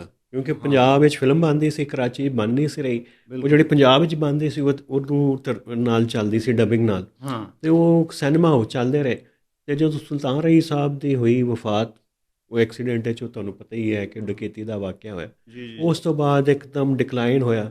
ਬਾਬਰ ਅਲੀ ਆਇਆ ਅਤੇ ਰੀਮਾ ਅਤੇ ਯੇ ਵੋ ਸ਼ਾਨ, ਇਹਨਾਂ ਵਿੱਚ ਕੋਈ ਜਾਣ ਹੀ ਨਹੀਂ ਸੀ। ਹਾਂਜੀ। ਉਹ ਹੋਇਆ ਹੀ ਨਹੀਂ। ਉਹ ਸਿਨੇਮਾ ਫਿਰ ਬਹਿੰਦਾ ਹੀ ਗਿਆ। ਵੱਡਾ ਇੱਕ ਅਦਾਕਾਰ ਵਿੱਚ ਇਹ ਸਭ ਪੂਰੀ ਇੰਡਸਟਰੀ ਨੂੰ ਲੈ ਕੇ ਚੱਲ ਸਕਦਾ। ਸੁਲਤਾਨ ਰਾਈ ਨੇ ਇਹ ਸਾਬਤ ਕੀਤਾ। ਬਿਲਕੁਲ। ਉਹ ਜਿਹੜੀ ਉਹਨਾਂ ਦੀ ਮਸ਼ਹੂਰ ਫਿਲਮ ਸੀ, ਮੈਂ ਤਾਂ ਨਾਮ ਹੀ ਭੁੱਲ ਗਿਆ, ਮੌਲਾ ਜੱਟ ਦਾ ਅੱਜ ਤਾਈਂ ਵੈਸ਼ੀ ਗੁੱਜਰ ਦਾ ਸਿਕਲ ਸੀ। ਜਿਹੜਾ ਇੱਕ ਅਸਰ ਸੀਗਾ, ਜਾਦੂ ਸੀਗਾ, ਹਾਂ, ਉਹ ਅੱਜ ਵੀ ਲੋਕਾਂ ਦੇ ਜ਼ਿਹਨਾਂ 'ਚ ਕਾਇਮ ਆ, ਬਿਲਕੁਲ ਨਹੀਂ। ਹਾਂ, ਹੁਣ ਵੀ ਤੁਸੀਂ ਚੋਈ ਸਾਹਿਬ ਵੇਖੋ ਨਾ, ਤੁਹਾਨੂੰ ਉਹ ਮਜ਼ਾ ਆਏਗਾ। ਕੋਈ ਵਾਹ ਜੀ, ਬਿਲਕੁਲ ਇਸ ਤਰ੍ਹਾਂ ਹੀ ਉਹਦੇ ਜਿਹੜੇ ਡਾਇਲੌਗ ਤੇ ਬਿਲਕੁਲ ਬੜਾ ਇੱਕ ਵਾਰ ਚੋਈ ਸਾਹਿਬ ਇਹ ਕਾਮਯਾਬ ਹੋਣਾ ਮਨਸੂਬਾ ਕਿ ਨਹੀਂ? ਕਿਉਂਕਿ ਇਹ ਤਾਂ ਪਹਿਲੇ ਭੁੱਟੋ ਨੇ ਵੀ ਬਣਾਇਆ ਸੀ ਨੈਫਡੈਕ, ਉਹ ਵੀ ਚੱਲ ਰਿਹਾ ਇੱਥੇ। ਉਹਦਾ ਮਕਸਦ ਵੀ ਇਹੀ ਸੀ ਕਿ ਬਈ ਉਹ ਹਾਲੀਵੁੱਡ ਦੀਆਂ ਫਿਲਮਾਂ ਆਉਣ ਅਤੇ ਕੋਈ ਕੁਆਲਿਟੀ ਦੀ ਫਿਲਮਾਂ ਆਉਣ, ਉਹਨਾਂ ਦੀ ਡਬਿੰਗ ਹੋਵੇ, ਇਹ ਹੋਵੇ, ਇੱਥੇ ਇਹਨਾਂ ਨੂੰ ਫੈਸਿਲੀਟੇਟ ਕਰਨ। ਉਹ ਤਾਂ ਹੁਣ ਇੱਥੇ ਇਸਲਾਮਾਬਾਦ ਤੇ ਉਹ ਤਬਾਹ ਬਰਬਾਦ ਹੀ ਹੋ ਗਿਆ, ਉਹਨੇ ਤਾਂ ਕੁਝ ਨਹੀਂ ਸੀ ਕੀਤਾ। ਹਾਂ ਬਿਲਕੁਲ, ਜ਼ਾਹਰ ਹੈ ਇੱਕ ਮਤਲਬ ਇੱਕ ਸਿਰਫ ਸਿੰਗਲ ਸਟੈਪ ਨਾਲ ਤਾਂ ਨਹੀਂ ਹੋ ਸਕਦਾ ਹੈ, ਇੱਕ ਪੂਰਾ ਪੈਕੇਜ ਆ। ਇਹ ਸਾਡੀ ਸਾਰੀ ਸਿਨੇਮਾ ਇੰਡਸਟਰੀ ਵੀ ਰਿਵਾਈਵ ਹੋਵੇ, ਇਹਦੇ ਵਿੱਚ ਜ਼ਾਹਰ ਆ ਪੂਰਾ ਜਿਹੜੀਆਂ ਨਵੀਆਂ ਚੀਜ਼ਾਂ ਲੈ ਕੇ ਜਿਹੜੀਆਂ ਨਵੀਂ ਟੈਕਨੋਲੋਜੀ ਆ, ਹਰ ਚੀਜ਼ ਉਹਦੇ 'ਚ ਐਡ ਹੋਵੇ, ਇਹ ਪੂਰਾ ਇੱਕ ਪੈਕੇਜ ਆ। ਅਗਰ ਜ਼ਾਹਰ ਉੱਥੇ ਗੌਰਮੈਂਟ ਕੰਮ ਕਰੇਗੀ ਮੁਸਲਸਲ, ਤੁਹਾਨੂੰ ਪਤਾ ਜਿਸ ਤਰ੍ਹਾਂ ਗੌਰਮੈਂਟ ਇੱਕ ਪਾਲਿਸੀ ਆਈ, ਕੋਈ 6 ਮਹੀਨੇ ਕੰਮ ਕੀਤਾ, ਫਿਰ ਤਾਂ ਨਹੀਂ ਹੋਏਗੀ। ਅਗਰ ਇਹ ਕੰਟੀਨਿਊਟੀ ਮੁਸਲਸਲ ਰਹੇਗਾ ਤੇ ਚੋਈ ਸਾਹਿਬ ਇਹ ਜਿਸ ਤਰ੍ਹਾਂ ਦੇ ਜਿਹੜੇ ਇਨੀਸ਼ੀਏਟਿਵ ਨੇ ਇਹਦੇ ਨਾਲ ਬਣਦੇ ਨੇ ਇਦਾਰੇ, ਇੰਸਟੀਟਿਊਸ਼ਨ ਸਕਿੱਲ ਵਾਲੇ। ਬਿਲਕੁਲ। ਇੰਡੀਆ 'ਚ ਤਾਂ ਦੇਖੋ ਪੂਨੇ ਅਕੈਡਮੀ, ਇਹ ਉਹ ਐਕਟਿੰਗ ਦੀ ਅਕੈਡਮੀ, ਇਹ ਹੁਣ ਤਾਂ ਸਾਰਾ ਆ ਗਿਆ, ਡਿਜੀਟਲ ਹੋ ਗਿਆ, ਉਹਨਾਂ ਦੇ ਸਟੂਡੀਓ ਹੋਣ। ਉੱਥੇ ਇੰਡੀਆ 'ਚ ਤਾਂ ਹੁਣ ਸਾਰੇ ਨੇ ਵੱਡੇ ਆਪਣੇ ਸਟੂਡੀਓ ਬਣਾ ਲਏ ਨੇ, ਅਤੇ ਗੋਰੇ ਆ ਕੇ ਉੱਥੇ ਕੰਮ ਕਰਦੇ ਨੇ। ਟ੍ਰੇਨਿੰਗ ਹੋਵੇ, ਕੋਈ ਇਸ ਤਰ੍ਹਾਂ ਇੰਸਟੀਟਿਊਸ਼ਨ ਹੋਣ, ਅਦਾਕਾਰੀ ਦਾ ਹੋਵੇ, ਕੈਮਰੇ ਦੇ ਫਨ ਦੇ ਉੱਤੇ ਹੋਣ। NCA ਕਰਦਾ ਥੋੜ੍ਹਾ ਜਿਹਾ ਕੰਮ। ਉਹ ਮੈਂ ਉਸ ਤਰਫ ਹੀ ਆਉਣ ਲੱਗਾ ਸੀ ਕਿ ਉਹ ਦੇਖੋ ਮਤਲਬ ਸਾਡੇ ਅਸਲ ਮਸਲਾ ਇਹ ਹੈ ਕਿ ਇੰਸਟੀਟਿਊਟ ਕੋਈ ਨਹੀਂ, ਇੰਸਟੀਟਿਊਸ਼ਨ ਕੋਈ ਨਹੀਂ, NCA ਦਾ ਕੰਮ ਹੈ। ਉੱਥੋਂ ਹੀ ਕੋਈ ਥੋੜ੍ਹੇ ਬਹੁਤ ਜਿਹੜੇ ਲੋਕ ਨਿਕਲਦੇ ਨੇ। ਹੁਣ ਪੰਜਾਬ ਯੂਨੀਵਰਸਿਟੀ ਸਭ ਤੋਂ ਪੁਰਾਣੀ ਯੂਨੀਵਰਸਿਟੀ ਆ, ਸਭ ਤੋਂ ਪੁਰਾਣਾ ਉਹਦੇ ਜਰਨਲਿਜ਼ਮ ਦਾ ਡਿਪਾਰਟਮੈਂਟ ਆ, ਲੇਕਿਨ ਉਹਦੇ ਜਿਹੜਾ ਫਿਲਮ ਇੰਡਸਟਰੀ ਦਾ ਹੁਣ ਪੂਰਾ ਇੱਕ ਡਿਪਾਰਟਮੈਂਟ, ਤੁਹਾਨੂੰ ਪਤਾ ਨਾ। ਅੱਛਾ, ਉਹਦੇ 'ਚ ਹੈ। ਹਾਂ, ਲੇਕਿਨ ਉਹਦੇ 'ਚ ਉਹ ਡਿਪਾਰਟਮੈਂਟ ਹੀ ਆ। ਉਹਦੇ ਮਤਲਬ ਤੁਸੀਂ ਕਹੋ ਨਾ ਕਿ ਫਿਲਮ ਬਣਾਉਣ ਵਾਲੀ ਗੱਲ, ਕੋਈ ਵੀਡੀਓਗ੍ਰਾਫੀ ਤੇ ਕੋਈ ਕੈਮਰਾ ਤੇ ਇਹ ਤੇ ਉਹਦਾ ਕੋਈ ਨਾਮੋ ਨਿਸ਼ਾਨ ਨਹੀਂ ਤੁਹਾਨੂੰ ਮਿਲ ਸਕਦਾ। ਮਤਲਬ ਕੋਈ ਟ੍ਰੇਨਿੰਗ ਨਹੀਂ, ਕੋਈ ਚੀਜ਼ ਨਹੀਂ, ਠੀਕ ਆ ਨਾ। ਉਹ ਇਸ ਤਰ੍ਹਾਂ ਸਟੂਡੈਂਟ ਜਾਂਦੇ ਨੇ ਤੇ ਜਿਸ ਤਰ੍ਹਾਂ ਨਾਤੇ ਧੋਤੇ ਜਾਂਦੇ ਨੇ ਯੂਨੀਵਰਸਿਟੀ, ਉਸ ਤਰ੍ਹਾਂ ਨਾਤੇ ਧੋਤੇ ਵਾਪਸ 2 ਸਾਲ ਬਾਅਦ ਡਿਗਰੀ ਲੈ ਲੈਂਦੇ ਨੇ, ਤੇ ਉਹਨਾਂ ਨੂੰ ਕੈਮਰਾ ਵੀ ਨਹੀਂ ਫੜਨਾ ਹੁੰਦਾ। ਇਸ ਕਰਕੇ ਜਿਹੜਾ ਇੰਸਟੀਟਿਊਸ਼ਨ ਦੀ ਜਿਹੜੀ ਉਹ ਪ੍ਰੋਫੈਸ਼ਨਲਿਜ਼ਮ ਹੈ ਨਾ, ਉਹ ਲਿਆਉਣਾ ਬੜੀ ਜ਼ਰੂਰੀ ਹੈ, ਤਾਂ ਕਿ ਰੈਲੀਵੈਂਟ ਬੰਦੇ ਹੁਣ ਸਿਫਾਰਸ਼ੀ ਚੁੱਕ ਕੇ ਲਾ ਦਿੰਦੇ ਜਨਾਬ, ਉਹਦੇ ਭਰਤੀ ਕਰ ਲੈਂਦੇ ਲੋਕ ਜਿਹਨਾਂ ਦਾ ਕੋਈ ਨਾ ਫਿਲਮ ਦੇ ਨਾਲ ਤਲਕ, ਨਾ ਇੰਡਸਟਰੀ ਦੇ ਨਾਲ ਤਲਕ, ਨਾ ਕੋਈ ਕੈਮਰੇ ਦੇ ਨਾਲ ਤਲਕ, ਨਾ ਕੋਈ ਵੀਡੀਓ ਦੇ ਨਾਲ ਤਲਕ, ਨਾ ਕੋਈ ਪ੍ਰੋਡਕਸ਼ਨ ਦੇ ਨਾਲ ਤਲਕ, ਨਾ ਕੋਈ ਸਕ੍ਰਿਪਟ ਰਾਈਟਿੰਗ ਦੇ ਨਾਲ ਤਲਕ। ਇਹ ਸਾਰੀ ਚੀਜ਼ਾਂ ਜ਼ਾਹਰ ਹੈ ਟ੍ਰੇਨਿੰਗ, ਇਹ ਸਾਰੀਆਂ ਚੀਜ਼ਾਂ ਤੁਸੀਂ ਕਰੋਗੇ, ਲੋਕਾਂ ਨੂੰ ਟ੍ਰੇਨ ਕਰੋਗੇ, ਤੇ ਉਹੀ ਅਲਟੀਮੇਟਲੀ ਤੁਹਾਡੀ ਇੱਕ ਇੰਡਸਟਰੀ ਬਣੇਗੀ, ਤੇ ਉਹ ਫਿਰ ਲੋਕ ਅੱਗੇ ਆ ਕੇ ਤੁਹਾਡੀ ਇੰਡਸਟਰੀ ਨੂੰ ਰਿਵਾਈਵ ਕਰਨੇ 'ਚ ਚਲੋ ਇਹਦੇ ਨਾਲ ਬਣਾਉਣ ਤੇ ਚੰਗਾ ਹੈ। ਦੇਖ ਰਾਣਾ ਸਾਹਿਬ, ਮੈਂ ਤਾਂ ਤੁਹਾਨੂੰ ਕਿਹਾ ਸੀ ਕਿ ਲਾਹੌਰ ਹੀ ਕਰ ਲਈਏ ਪ੍ਰੋਗਰਾਮ, ਤੇ ਪਰ ਲਾਹੌਰ ਦੇ ਤੁਹਾਨੂੰ ਫਿਰ ਉਹ ਸਾਡੇ ਹੁਣ ਨਿਕਲੀਏ ਤੇ ਇਸਲਾਮਾਬਾਦ ਵੀ ਜਾਣਾ, ਤੇ ਇੱਥੇ ਬੜੇ ਕੰਮ ਨੇ, ਤੇ ਲੇਕਿਨ ਫੀਲ ਤੇ ਲੈ ਆਏ ਹੋਣਾ ਜੀ, ਫੀਲ ਤੇ ਲੈ ਆਏ ਸੜਕਾਂ ਦੀ। ਤੇ ਉਹ ਹੁਣ ਮੈਂ ਤੁਹਾਨੂੰ ਪੁੱਛਣੇ ਲੱਗਾ ਸੀ ਕਿ ਇਹ ਜਿਹੜੀ ਨੂਨ ਲੀਗ ਵਾਲੇ ਨੇ, ਇਹ ਤੇ ਹਮੇਸ਼ਾ ਸਮਝ ਜਾਂਦੇ ਰਹੇ ਨੇ ਕਿ ਰਾਈਟ ਦੀ ਪਾਰਟੀ ਆ, ਤੇ ਇਹ ਕੋਈ ਐਡਾ ਇਹਨਾਂ ਦਾ ਫਿਲਮ ਦੇ ਨਾਲ ਤੇ ਕਲਚਰ ਦੇ ਨਾਲ ਤਲਕ ਕੋਈ ਨਹੀਂ। ਲੇਕਿਨ ਇਹ ਜਿਹੜੇ ਕਲਚਰਲ ਕੰਮ ਕਰ ਰਹੇ ਨੇ, ਤੇ ਪਿੱਛੇ ਮਾਈਂਡ ਕੀ ਹੈ, ਇਹਦੇ ਪਿੱਛੇ ਬ੍ਰੇਨ ਕੀ ਹੈ, ਕੋਈ ਦੱਸੋ ਤੁਸੀਂ। ਇਹ ਤੇ ਦੇਖੋ, ਇਹ ਤੇ ਬੜਾ ਆਮ ਸਵਾਲ ਹੈ ਨਾ। ਦੇਖੋ, ਇਹ ਜਿਹੜਾ ਪੂਰਾ ਮਨਸੂਬਾ ਹੈ ਨਾ ਕਲਚਰ ਦੀ ਰਿਵਾਈਵਲ ਦਾ, ਉਹਦਾ ਕਿ ਜੀ ਦੁਬਾਰਾ ਆਈਏ, ਉਸੇ ਤਰ੍ਹਾਂ ਕਲਚਰ ਐਕਟੀਵਿਟੀ, ਸੌਫਟ ਇਮੇਜ, ਉਹ ਤਾਂ ਸਾਨੂੰ ਪਤਾ ਹੈ ਕਿ 9/11 ਤੋਂ ਬਾਅਦ ਸਾਡਾ ਇਮੇਜ ਕਿੰਨਾ ਖਰਾਬ ਹੋਇਆ। ਸਾਨੂੰ ਤਾਂ ਕਹਿੰਦੇ ਸੀ ਦਹਿਸ਼ਤਗਰਦ ਮੁਲਕ ਹੈ, ਜਾਦੀ ਮੁਲਕ ਹੈ। ਉਹ ਇਹ ਅਹਿਸਾਸ ਤਾਂ ਹੈ ਸੀ, ਅਤੇ ਮੀਆਂ ਸਾਹਿਬ ਦੇ ਅੰਦਰ ਵੀ ਹੋਈ ਟਰਾਂਸਫੋਰਮੇਸ਼ਨ। ਇੱਕ ਉਹ ਵੀ ਪਹਿਲੂ ਹੈ। ਫਿਰ ਇੱਕ ਹੋਇਆ ਜਿਹੜਾ ਅਫਗਾਨਿਸਤਾਨ ਨਾਲ ਵੀ ਜੁੜਿਆ। ਅੱਛਾ। ਹਾਂ, ਹੁਣ ਤੁਸੀਂ ਜ਼ਿਕਰ ਕਰ ਰਹੇ ਸੋ ਸੁਲਤਾਨ ਸਾਰੰਗ ਖਾਨ ਦਾ ਮੁਜੱਸਮਾ ਲਾਤਾ। ਜੇਲਮ ਤੇ ਉਹ ਹਟਾ ਦਿੱਤਾ ਸ਼ੇਰਸ਼ਾਹ ਸੂਰੀ ਦਾ, ਬੜਾ ਰੌਲਾ ਪਿਆ ਸੀ ਉਹਦੇ ਉੱਤੇ। ਦੀਨਾ ਚੌਕ 'ਚ। ਹਾਂ, ਜੇਲਮ ਦੀਨੇ ਚੌਕ ਠੀਕ ਹੈ। 'ਚ। ਤੇ ਦੀਨਾ ਤੇ ਗੁਲਜ਼ਾਰ ਦਾ ਸ਼ਹਿਰ ਸਾਡੇ ਹਾਂ ਬਿਲਕੁਲ। ਫੇਵਰਟ ਗੁਲਕਾਰ, ਉਹ ਨਗਮਾ ਨਿਗਾਰ ਤੇ ਫਿਲਮ ਸਾਜ਼। ਤੇ ਉਹ ਇੱਥੇ ਚਲੋ ਉਹ ਉੱਥੋਂ ਲੱਗਦਾ ਕਿ ਪੰਜਾਬ ਵਿੱਚ ਵੀ ਅਹਿਸਾਸ ਹੋ ਰਿਹਾ ਕਿ ਜੀ ਪੰਜਾਬੀ ਨੈਸ਼ਨਲਿਜ਼ਮ ਹੋਣਾ ਚਾਹੀਦਾ ਹੈ, ਕਿਉਂਕਿ ਹਰ ਸੂਬਾ ਹੀ ਇਤਰਾਜ਼ ਕਰਦਾ ਹੈ ਕਿ ਇਹਨਾਂ 'ਚ ਆਏਗਾ ਨੈਸ਼ਨਲਿਜ਼ਮ ਤੇ ਕੋਈ ਥੋੜ੍ਹਾ ਜਿਹਾ ਇਹਨਾਂ ਨੂੰ ਆਪਣੀ ਜ਼ੁਬਾਨ ਦਾ, ਕਲਚਰ ਦਾ ਅਹਿਸਾਸ ਹੋਏਗਾ ਤੇ ਫਿਰ ਸਾਡਾ ਥੋੜ੍ਹਾ ਜਿਹਾ ਹੋਏਗਾ। ਇਹ ਡਿਬੇਟ ਚੱਲ ਰਹੀ ਸੀ। ਮੇਰਾ ਖਿਆਲ ਹੈ ਕਿ ਇਹ ਉਹ ਫਿਰ ਪੂਰਾ GT ਰੋਡ ਹੁਣ ਜਿਹੜੇ ਅਫਗਾਨ ਸਨ ਉਹ ਚਲੇ ਗਏ, ਇੱਕ ਸਪੇਸ ਪੈਦਾ ਹੋ ਗਈ, ਉਹਦੇ ਨਾਲ ਵੀ ਜੁੜਿਆ ਕਿ ਮੀਆਂ ਸਾਹਿਬ ਦੇ ਜ਼ਿਹਨ ਵਿੱਚ ਵੀ ਬਹੁਤ ਸਾਰੀ ਸ਼ੈਵਾਂ ਸਨ। ਨਹੀਂ, ਮੈਂ ਤੁਹਾਡੀ ਗੱਲ ਕੱਟ ਰਿਹਾ, ਮੈਨੂੰ ਸਵਾਲ ਆ ਗਿਆ। ਹਾਂ, ਅਸੀਂ ਤੇ ਜਦੋਂ ਕਾਲਜ ਪੜ੍ਹਦੇ ਸੀ ਉਦੋਂ ਸੁਣਦੇ ਸੀ ਕਿ ਮੀਆਂ ਸਾਹਿਬ ਤੇ ਉੱਥੇ ਜਾਂਦੇ ਹੁੰਦੇ ਸੀ ਮਾਡਲ ਟਾਊਨ, ਤਾਰੁਲ ਕਾਦਰੀ ਸਾਹਿਬ ਉੱਥੇ ਜਮਾਤ ਕਰਾਉਂਦੇ ਹੁੰਦੇ ਸੀ, ਖਤੀਬ ਸੀ ਜਾਂ ਮਸਜਿਦ ਉਹਨਾਂ ਦੇ ਕੋਲ ਸੀ। ਤਾਹਿਰੁਲ ਕਾਦਰੀ ਇਹਨਾਂ ਦੇ ਇਹ ਇੱਕ ਤੇ ਮੀਆਂ ਸਾਹਿਬ ਦਾ ਉਹ ਫੇਸ ਸੀ। ਉਸ ਤੋਂ ਬਾਅਦ ਇਹ ਫੇਸ ਕਦੋਂ ਸ਼ੁਰੂ ਹੋਇਆ ਰਾਣਾ ਸਾਹਿਬ? ਇਹ ਥੋੜਾ ਦੇਖੋ, ਮੀਆਂ ਸਾਹਿਬ ਜਦੋਂ ਆਏ ਨਾ, ਹੈ ਤੇ ਬਰੇਲਵੀ ਸਨ। ਮੀਆਂ ਸ਼ਰੀਫ ਸਾਹਿਬ ਉਹ ਪਹਿਲੇ ਗਏ ਸਨ ਅਹਿਮਦ ਸ਼ਾਹ ਨੂਰਾਨੀ ਕੋਲ ਜੀ ਕਿ ਇਹਨੂੰ ਸਾਡੇ ਬੱਚੇ ਨੂੰ ਪਾਰਟੀ ਸ਼ਾਮਿਲ ਕਰ ਲਓ। ਉਹਨੇ ਕਹਿਣਾ ਅਸੀਂ ਇਸ ਤਰ੍ਹਾਂ ਦੇ ਮਾਡਰਨ ਬੱਚਿਆਂ ਨੂੰ ਆਪਣੀ ਪਾਰਟੀਆਂ 'ਚ ਨਹੀਂ ਰੱਖਦੇ। ਕ੍ਰਿਕਟ ਖੇਡਦੇ ਸੀ, ਜੇਮਖਾਨਾ ਜਾਂਦੇ ਸੀ, ਗਵਰਨਮੈਂਟ ਕਾਲਜ ਪੜ੍ਹਦੇ ਸੀ। ਫਿਰ ਇਹਨੂੰ ਤਹਿਰੀਕ ਇਸਤਕਲਾਲ ਵਿੱਚ ਕਰਤਾ। ਲੇਕਿਨ ਜਿਹੜਾ ਅਸਲ ਹੈ ਸੀ ਨਾ, ਜਿਸ ਵਕਤ ਗਵਰਨਰ ਜਲਾਨੀ ਨੇ ਹੱਥ ਰੱਖਿਆ, ਹਾਂ ਠੀਕ ਹੈ, ਮੀਆਂ ਸਾਹਿਬ ਦੇ ਉੱਤੇ, ਤੇ ਜਿਹੜੇ ਇਹਨਾਂ ਦੇ ਅਤਾਲੀਕ ਸਨ ਨਾ, ਉਹ ਤਾਲੀਕ ਕਹਿੰਦੇ ਉਸਤਾਦ ਹੈ ਨਾ, ਤੇ ਉਹ ਸਨ ਆਪਣੇ ਸਰਾਜ ਮਨੀਰ ਜਮਾਤ ਇਸਲਾਮੀ ਦੇ। ਅੱਛਾ ਅੱਛਾ ਅੱਛਾ। ਉਹ ਬੜੇ ਜ਼ਾਹਿਰ ਰਾਈਟਿਸਟ, ਉਹ ਬੜੇ ਸ਼ੋਲਾ ਬਿਆਂ ਮੁਕਰਰ ਤੇ ਅਦੀਬ। ਉਹਨਾਂ ਦੀ ਡੈਥ ਹੋ ਗਈ ਜਵਾਨੀ ਵਿੱਚ ਹੀ। ਉਹਨਾਂ ਨੇ ਕੀਤੀ ਮੀਆਂ ਸਾਹਿਬ ਦੀ ਤਰਬੀਅਤ। ਉਸ ਵਕਤ ਸਨ ਪੂਰੇ ਇਸਲਾਮੀ, ਫਿਰ ਇਸਲਾਮੀ ਜਮਹੂਰੀ ਮਾਜ਼ ਬਣ ਗਿਆ, ਧਾਦ ਬਣ ਗਿਆ, ਤੇ ਉਹਦੇ ਵਿੱਚ ਵੀ ਪੂਰਾ ਇਸਲਾਮਾਈਜੇਸ਼ਨ ਜਾਂਦੀ ਕਲਚਰ ਸੀ ਤੇ ਇਹਨਾਂ ਨੇ ਪ੍ਰਮੋਟ ਕੀਤਾ ਉਹਨੂੰ। ਇਹ ਹੋਇਆ ਜਿਹੜਾ ਹਾਦਸਾ ਜਿਹੜਾ ਹੈ ਨਾ ਟਰਾਂਸਫੋਰਮੇਸ਼ਨ, ਇਹਦੇ ਦੋ ਤਿੰਨ ਮੈਨੂੰ ਲੱਗਦਾ ਹੈ ਕਿ ਬਾਕੀ ਤੁਸੀਂ ਸਿਆਣੇ ਬਿਆਣੇ ਹੋ, ਤੁਸੀਂ ਦੱਸਣਾ।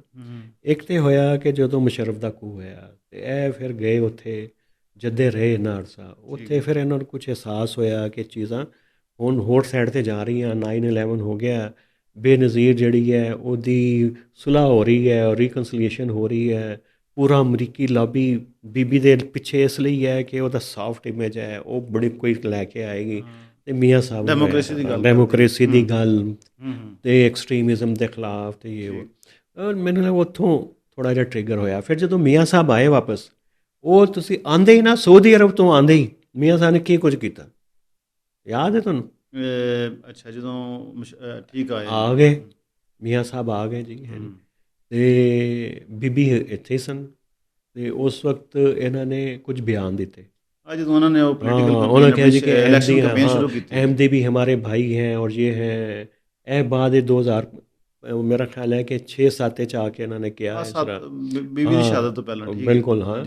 ਫਿਰ ਇਹ ਅੱਗੇ ਕੋਈ ਜਾਣਾ ਸ਼ੁਰੂ ਕਰਤਾ ਇਹਨਾਂ ਨੇ ਕ੍ਰਿਸਮਸ ਦੀ ਤਿਉਹਾਰਾਂ 'ਤੇ। ਫਿਰ ਕਰਾਚੀ ਚਲੇ ਗਏ ਮੰਦਰ ਦੇ ਤੇ ਉਹ ਹੋਲੀ 'ਤੇ ਇਹਨੇ ਕਿ ਮੇਰੇ ਉੱਤੇ ਰੰਗ ਸੁੱਟੋ, ਬੜੀ ਤਨਕੀਦ ਹੋਈ।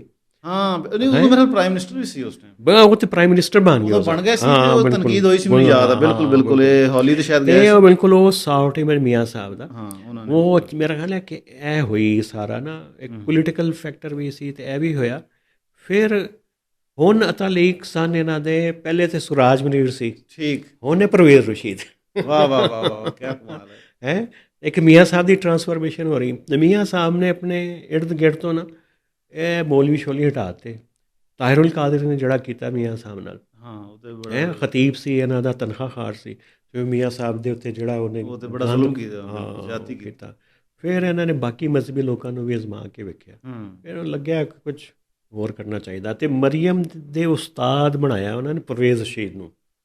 ਇਹਨਾਂ ਨੂੰ ਪਤਾ ਉਸਤਾਦ ਬੜਾ ਇੰਪੋਰਟੈਂਟ ਹੁੰਦਾ, ਬਿਲਕੁਲ ਹੈ ਨਾ। ਤੇ ਉਹ ਹੁਣ ਸਾਰਾ ਪੰਜਾਬੀ ਨੈਸ਼ਨਲਿਜ਼ਮ ਦਾ ਪਰਵੇਜ਼ ਰਸ਼ੀਦ ਆਏ ਲੈਫਟ ਦੇ ਬੰਦੇ, ਉਹ ਸਾਰੇ ਲੈਫਟ ਦੇ ਬੰਦਿਆਂ ਨਾਲ ਪੂਰੇ ਪਾਕਿਸਤਾਨ ਕਨੈਕਟਡ ਨੇ, ਤੇ ਸਾਰੀ ਉਹਨਾਂ ਨੂੰ ਪੋਲੀਟਿਕਸ ਦਾ ਪਤਾ ਹੈ। ਉਹਨਾਂ ਨੂੰ ਪਤਾ ਹੈ ਕਿ ਇਸ ਕਿਸ ਤੇ ਚੀਜ਼ ਦਾ ਸਿਆਸੀ ਫਾਇਦਾ ਹੋ ਸਕਦਾ ਹੈ, ਉਹ ਕਿ ਕਲਚਰ ਦੀ ਨੂੰ ਰਿਵਾਈਵ ਕਰੀਏ, ਉਹਦਾ ਫਾਇਦਾ ਹੋਣਾ ਬਿਲਕੁਲ ਹੈ ਨਾ। ਤੇ ਸੌਫਟ ਇਮੇਜ ਹੋਏ ਤੇ ਇਹ ਹੋਏਗਾ ਪੰਜਾਬ ਦਾ। ਤੇ ਹੁਣ ਦੁਨੀਆ ਤਬਦੀਲ ਹੋ ਰਹੀ, ਤੇ ਮਰੀਮ ਦੇ ਵੀ ਪਿੱਛੇ ਮਾਸਟਰ ਮਾਈਂਡ ਹੋਈ ਹੈ। ਮੈਨੂੰ ਲੱਗਦਾ ਕਿ ਮੀਆਂ ਸਾਹਿਬ ਤੇ ਹੈ ਵੀ ਨੇ ਕਲਚਰਲ ਕਮੇਟੀ ਦੇ ਇਸ ਵਕਤ ਪੰਜਾਬ ਦਾ, ਉਹਨੂੰ ਹੈਡ ਉਹੀ ਕਰ ਰਹੇ, ਤੇ ਪਰਵੇਜ਼ ਰਸ਼ੀਦ, ਇਹ ਦੋ ਬੰਦਿਆਂ ਨੇ ਮਿਲ ਕੇ ਇਹ ਪੂਰੀ ਪੰਜਾਬ ਦੀ ਟਰਾਂਸਫੋਰਮੇਸ਼ਨ ਕਰ ਰਹੇ। ਵਾਹ ਵਾਹ, ਅੱਛਾ, ਬੜਾ ਤੁਸੀਂ ਖੂਬਸੂਰਤ ਤਰੀਕੇ ਨਾਲ ਉਹ ਸਿਰਾਜ ਮਨੀਰ ਤੋਂ ਹਾਂ, ਜਿਹੜਾ ਸ਼ੁਰੂ ਹੋਇਆ, ਉਹ ਫਿਰ ਪਰਵੇਜ਼ ਸ਼ੀ ਤੇ ਆ ਗਿਆ। ਕਿਸ ਤਰ੍ਹਾਂ ਆ ਗਿਆ, ਹਾਂ, ਤੇ ਉਹਦੇ 'ਚ ਉਹ ਕਲਚਰ ਕਮੇਟੀ ਤੁਸੀਂ ਗੱਲ ਕੀਤੀ ਆ, ਵੈਸੇ ਉਹ ਬੜਾ ਕੰਮ ਕਰ ਰਹੇ ਨੇ ਬੜੇ ਕਰ, ਹਾਂ, ਕਿਉਂਕਿ ਉਹਦੇ 'ਚ ਪੰਜਾਬੀ ਜਿਹੜਾ ਉਹਨਾਂ ਨੇ ਜ਼ੁਬਾਨ, ਮਾਂ ਬੋਲੀ। ਸਭ ਤੋਂ ਪਹਿਲਾਂ ਮੀਆਂ ਸਾਹਿਬ ਨੇ ਫੈਸਲਾ ਕੀਤਾ ਨਾ, ਔਰ ਇਹਨਾਂ ਦਾ ਕਲਚਰ ਕਮੇਟੀ ਨੂੰ ਹੈਡ ਵੀ ਕਰ ਰਿਹਾ, ਉਹਨਾਂ ਨੇ ਕਿਹਾ ਕਿ ਲਾਹੌਰ ਦੇ ਜਿੰਨੇ ਵੀ ਜਿਹੜੇ ਪੁਰਾਣੇ ਨਾਮ ਸੀ ਨਾ, ਜਿਹੜੇ ਅੰਗਰੇਜ਼ਾਂ ਦੇ ਦੌਰ ਤੇ ਸੀ, ਹਿੰਦੂਆਂ ਦੇ ਨਾਮ ਤੇ ਸੀ, ਸਿੱਖਾਂ ਦੇ ਨਾਮ ਤੇ ਸੀ, ਜਿਹੜੇ ਉਸ ਟਾਈਮ ਦੇ ਮੁਖੀਰ ਹਜ਼ਰਾਤ ਸੀ ਉਹਨਾਂ ਦੇ ਨਾਮ ਤੇ ਸੀ, ਉਹ ਰਿਵਾਈਵ ਕੀਤੇ ਜਾਣ। ਨੇ ਦੇਖੋ ਕਿ ਬੜਾ ਅੱਛਾ ਕੰਮ ਹੈ ਉਹ ਬੜਾ ਮੈਨੂੰ ਤੇ ਜ਼ਾਹਰ ਹੈ ਸਾਰੀ ਪੂਰੀ ਸਾਡਾ ਜਿਹੜਾ ਕਲਚਰ, ਸਾਡੀ ਜਿਹੜੀ ਤਾਰੀਖ ਹੈ, ਲੋਕਾਂ ਨੂੰ ਪਤਾ ਹੋਣੀ ਚਾਹੀਦੀ ਨਾ। ਜ਼ਾਹਰ ਹੈ 20-30 ਸਾਲ 'ਚ ਨਾਮ ਬੜੇ ਚੇਂਜ ਹੋ ਗਏ, ਤੇ ਉਹ ਬਲਕਿ ਮੈਂ ਉਹਦੀ ਡਿਟੇਲ ਪੜ੍ਹੀ, ਤੇ ਉਹ ਨਾਮ ਮਤਲਬ ਐਸੇ ਨਾਮ ਨੇ ਲਾਹੌਰ ਦੇ ਵਿੱਚ ਪੁਰਾਣੇ ਲੋਕਾਂ ਦੇ, ਤੇ ਉਹ ਧਨੀ ਰਾਮ ਰੋਡ, ਹਾਂ, ਉਹ ਸਾਰੇ ਉਹ ਬਿਲਕੁਲ ਇਸ ਤਰ੍ਹਾਂ, ਤੇ ਉਹ ਤੁਹਾਨੂੰ ਪਤਾ ਨਾ ਜੈਨ ਮੰਦਰ ਰੋਡ ਜਿਹੜਾ, ਉਹਦਾ ਵੀ ਕੋਈ ਨਾਮ ਚੇਂਜ ਹੋ ਗਿਆ, ਜੈਨ ਮੰਦਰ ਰੋਡ ਦਾ ਵੀ ਨਾਮ ਉਹ ਦੁਬਾਰਾ ਉਹ ਵੀ ਰਿਵਾਈਵ ਕਰਨਾ, ਉਹ ਫਿਰ ਕੁਝ ਅੰਗਰੇਜ਼ਾਂ ਦਾ ਨਾਮ ਨਿਕਲਸਨ ਰੋਡ ਤੇ ਇਹ ਉਹ ਸਾਰੇ ਆ ਗਏ। ਇਤਨੇ ਖੂਬਸੂਰਤ ਨਾਮ ਨੇ, ਠੀਕ ਹੈ ਨਾ। ਉੱਥੇ ਲੋਕ ਮਤਲਬ ਕੋਈ ਉੱਥੇ ਰਵੇ, ਕੋਈ ਕਿਸੇ ਵੀ ਮਜ਼ਹਬ ਦਾ ਬੰਦਾ, ਲੇਕਿਨ ਜਿਹਨਾਂ ਲੋਕਾਂ ਨੇ ਉਹ ਰੋਡ ਸੜਕਾਂ ਬਣਾਈਆਂ ਉਸ ਟਾਈਮ, ਕੋਈ ਆਪਣਾ ਕੰਟਰੀਬਿਊਸ਼ਨ ਕੀਤੀ ਸੋਸਾਇਟੀ ਦੇ ਵਿੱਚ, ਆਪਣੇ ਨਾਮ ਰੱਖੇ, ਉਹਨਾਂ ਦੇ ਨਾਮ ਜ਼ਿੰਦਾ ਰਹਿਣੇ ਚਾਹੀਦੇ ਆ। ਉਹਦਾ ਕੋਈ ਵੀ ਮਜ਼ਹਬ, ਗੰਗਾ ਰਾਮ ਨੇ, ਸਰ ਗੰਗਾ ਰਾਮ ਦਾ ਦੇਖੋ ਉਹਨਾਂ ਦਾ ਕਿੰਨਾ ਬੜਾ ਕੰਟਰੀਬਿਊਸ਼ਨ ਆ, ਜਿਹੜਾ ਹੈ ਅੱਧਾ ਲਾਹੌਰ ਤੇ ਨਵਾਂ ਉਹਨਾਂ ਨੇ ਬਣਾਇਆ, ਸਰ ਗੰਗਾ ਮਾਡਰਨ ਲਾਹੌਰ ਜਿਹੜਾ ਅੱਧਾ ਤੇ ਬਿਲਕੁਲ ਉਹ ਉਹਨਾਂ ਨੇ ਬਣਾਇਆ, ਉਹਨਾਂ ਦਾ ਨਾਮ, ਤੇ ਉਹ ਸਾਰੇ ਰਿਵਾਈਵ ਕਰ ਰਹੇ ਨੇ। ਇਹ ਬਰਲ ਕ੍ਰੈਡਿਟ ਅਗਰ ਇਹਨੂੰ ਇਹ ਕੰਪਲੀਟ ਕਰ, ਲੇਕਿਨ ਚੋਈ ਸਾਹਿਬ ਇਹ ਤਾਂ ਇਹ ਕਰ ਰਹੇ ਨੇ ਚੰਗੇ ਕੰਮ। ਪੰਜਾਬ ਦੀ ਇੱਕ ਨਵੀਂ ਸ਼ਨਾਖਤ ਬਣ ਰਹੀ, ਪੰਜਾਬੀ ਹੋਣ ਤੇ ਸ਼ਰਮਿੰਦਗੀ ਮਹਿਸੂਸ ਨਹੀਂ ਕਰੇਗਾ, ਲੱਗਦਾ ਇੰਝ। ਤੇ ਲੇਕਿਨ ਇਹਦੀ ਕੋਈ ਪੋਲੀਟੀਕਲ ਕਾਸਟ ਤੁਹਾਨੂੰ ਲੱਗਦੀ ਹੈ ਕਿ ਨਹੀਂ ਹੈ? ਇਹਦੀ ਪੋਲੀਟੀਕਲ ਕਾਸਟ ਬਿਲਕੁਲ ਹੋ ਸਕਦੀ, ਦੋਨਾਂ ਸਾਈਡਾਂ ਤੇ ਹੋ ਸਕਦੀ, ਪੋਜ਼ਿਟਿਵ ਸਾਈਡ ਤੇ ਵੀ ਨੈਗੇਟਿਵ ਸਾਈਡ ਤੇ। ਉਹ ਕੀ? ਨੈਗੇਟਿਵ ਸਾਈਡ ਤੇ ਅਗਰ ਕੋਈ ਇਹਨੂੰ ਕਿਸੇ ਨੇ ਮਤਲਬ ਕਿ ਮਜ਼ਹਬੀ ਇਹਨੂੰ ਕਲਰ ਦੇਣ ਦੀ ਕੋਸ਼ਿਸ਼ ਕੀਤੀ, ਤੇ ਜ਼ਾਹਰ ਹੈ ਇਹ ਇੰਪੈਕਟ ਆ ਸਕਦਾ, ਜ਼ਾਹਿਰ ਹੈ ਕਿ ਉਹਦਾ ਤੇ ਆ ਸਕਦਾ। ਤੇ ਪੋਜ਼ਿਟਿਵ ਸਾਈਡ ਤੇ ਹੈ ਕਿ ਜ਼ਾਹਰ ਹੈ ਸਾਡੇ ਵਰਗੇ ਲੋਕ ਵੀ ਆ ਨੇ ਜਿਹੜੇ ਇਹਨਾਂ ਚੀਜ਼ਾਂ ਨੂੰ ਪਸੰਦ ਕਰਦੇ ਨੇ, ਕਹਿੰਦੇ ਨੇ ਕਿ ਸਾਡੀ ਚਲੋ ਇਹ ਜਿਹੜੀ ਮਜ਼ਹਬੀ ਸਾਈਡ ਵਾਲੀ ਕੀਤੀ ਨਾ, ਉਸ ਬਾਅਦ ਵਿੱਚ ਮੈਨੂੰ ਲੱਗਦਾ ਕਿ PMLN ਨੂੰ ਜਿਹੜੀ ਹੈ ਨਾ, ਉਹ ਪਹਿਲੇ ਹੀ ਪੰਜਾਬ ਦੀ ਪਾਰਟੀ ਤਸੱਵਰ ਕੀਤੀ ਜਾਂਦੀ। ਹੁਣ ਪੰਜਾਬੀ ਨੈਸ਼ਨਲਿਜ਼ਮ ਲੈ ਕੇ ਆ ਰਹੀ ਨਾ, ਜਿਵੇਂ ਸਿੰਧ ਵਿੱਚ ਪੀਪਲਸ ਪਾਰਟੀ ਬਣ ਗਈ, ਬਿਲਕੁਲ ਸਿੰਧੀ ਨੈਸ਼ਨਲਿਜ਼ਮ ਨੂੰ ਵੀ ਉਨੀ ਨਹੀਂ ਹੈ ਮੇਨ ਸਟ੍ਰੀਮ ਦੀ ਪੋਲੀਟੀਕਲ, ਲੇਕਿਨ ਉਹ ਜੁੜ ਗਈ ਸਿੰਧ ਦੇ ਨਾਲ। ਇਹ ਮੈਨੂੰ ਲੱਗਦਾ ਹੈ ਕਿ PMLN ਜਿਹੜੀ ਹੈ ਨਾ, ਪੰਜਾਬ ਦੀ ਪਾਰਟੀ ਬਣ ਜਾਣੀ। ਇਹਨੂੰ ਕਿਹਾ ਕਰਨਗੇ ਪੰਜਾਬ ਦੀ ਪਾਰਟੀ, ਸਿੰਧ ਦੀ ਹੋ ਗਈ ਪੀਪਲਸ ਪਾਰਟੀ, ਪੰਜਾਬ ਦੀ ਹੋ ਗਈ PMLN। ਮਤਲਬ ਇਹਦੀ ਸਪੇਸ ਸ਼ਰਿੰਕ ਹੋ ਜਾਏਗੀ, ਹਾਂ, ਹੋਰ ਹੋ ਜਾਣੀ ਹਰ ਜਗ੍ਹਾ ਤੇ ਮੌਜੂਦ ਸੀ। ਹਾਂ, ਹੁਣ ਜਿਵੇਂ KP ਵਿੱਚ, ਮਨਸੇਰੇ ਵਿੱਚ, ਅੱਗੇ ਪਿੱਛੇ ਹੁਣ ਤੇ ਕਰਦੇ ਪੀਪਲ, ਉਹ ਸਿਆਸਤ ਕਰਦੇ ਰਹਿਣਗੇ, ਲੇਕਿਨ ਇਹਨਾਂ ਨੇ ਆਪਣੀ ਬਾਉਂਡਰੀ ਬਣਾ ਲਈ ਕਿ ਸਾਡੀ ਬਾਉਂਡਰੀ ਹੈ ਪੰਜਾਬ। ਬਿਲਕੁਲ, ਤੇ ਇਸ ਦੇ ਉੱਤੇ ਅਸੀਂ ਕੰਪਰੋਮਾਈਜ਼ ਕਰਨਾ। ਇਹ ਕਲਚਰਲ ਜਿਹੜਾ ਹੈ ਨਾ, ਉਸ ਦਾ ਫਾਇਦਾ ਹੈ, ਜ਼ਾਹਿਰ ਹੈ ਕਿ ਇਹਦੀ ਹੋਣੀ। ਤੁਹਾਨੂੰ ਕੀ ਲੱਗਦਾ?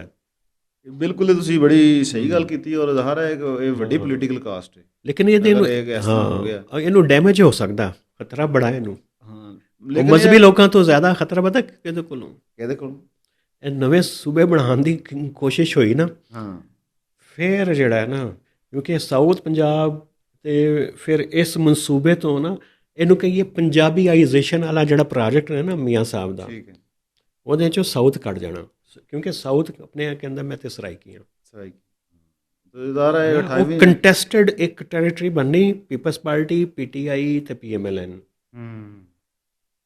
ਹਾਂ ਬਿਲਕੁਲ, ਉਹ ਤੇ 28ਵੀਂ ਤਰਮੀਮ ਆ ਰਹੀ ਹੈ, ਤੇ ਉਹ ਮਤਲਬ ਉਹਦੀਆਂ ਗੱਲਾਂ ਹੋ ਰਹੀਆਂ, ਤੇ ਉਹ ਸੂਬਿਆਂ ਦੀ ਮੇਜਰ ਜਿਹੜਾ ਹੈ ਬਿਲਕੁਲ। ਤੇ ਅਗਰ ਇਹ ਨਾਰਥ ਵੀ ਲੈਦਾ ਹੋ ਗਿਆ, ਫਿਰ ਸ਼ਾਇਦ ਹੋ ਸਕਦਾ ਇੱਧਰ।